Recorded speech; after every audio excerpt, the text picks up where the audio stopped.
Oops! Andito na naman si Uncle Tax. Eto na pala yung trabaho ko ngayon. Napasama kasi ako sa 10 tinanggalan. Pero same company pa rin ako. Kesa wala akong trabaho, ang sabi ko sa amo ko, bigyan niya ako ng chance kahit anong trabaho papasukin ko, kahit dishwasher, sapagkat kami nga mag-asawa ay walang nga trabaho.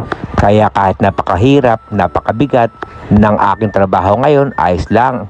At least maibigay ko yung pangangailangan ng aming anak. Minsan nagkakapaso-paso ako, nagkakasugat-sugat sa mabibigat na kaldero na aking hinuhugasan. Pero okay lang, at least may sweldo tayo. Papasukin ko lahat, maibigay ko lang ang pangangailangan ng aking anak.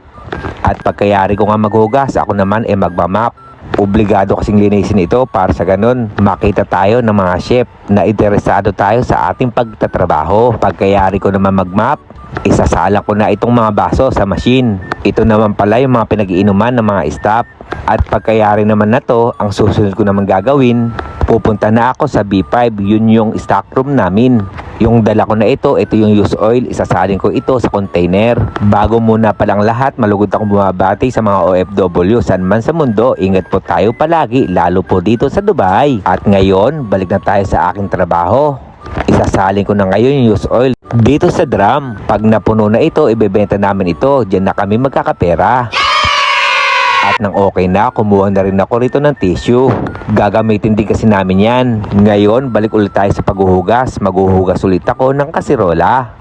Hindi ko sasayangin itong araw na ito sapagkat mahirap na walang trabaho. At nang nahugasan ko na nga, ako ay magtatapon na ng basura. O ngayon, alam nyo na kung ano aking trabaho, pero masaya ako sa aking ginagawa.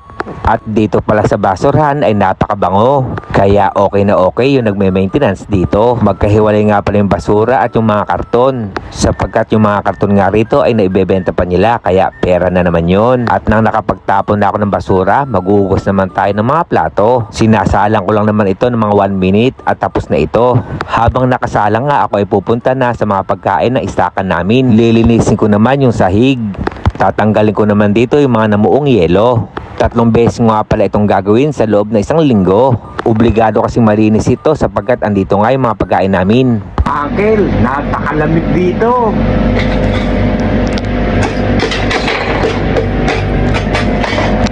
Lamig. Sa wakas, natanggal ko na yung mga yelo, ilalagay ko na ito sa dustpan. Kaya pala walang tumatagal dito mga chef sapagkat napakalamig nga. Kaya pati ako, magyayelo, kaya saglit lang ako dito. Ngayon, ito naman aking wawalsan naman para matanggal naman yung mga maliliit na yelo.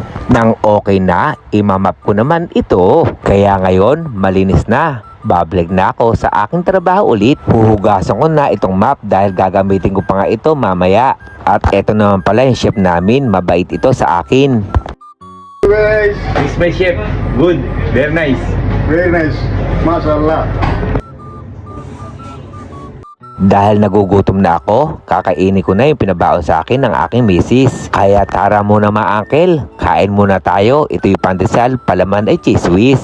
Kaya masasabi kong kalasa.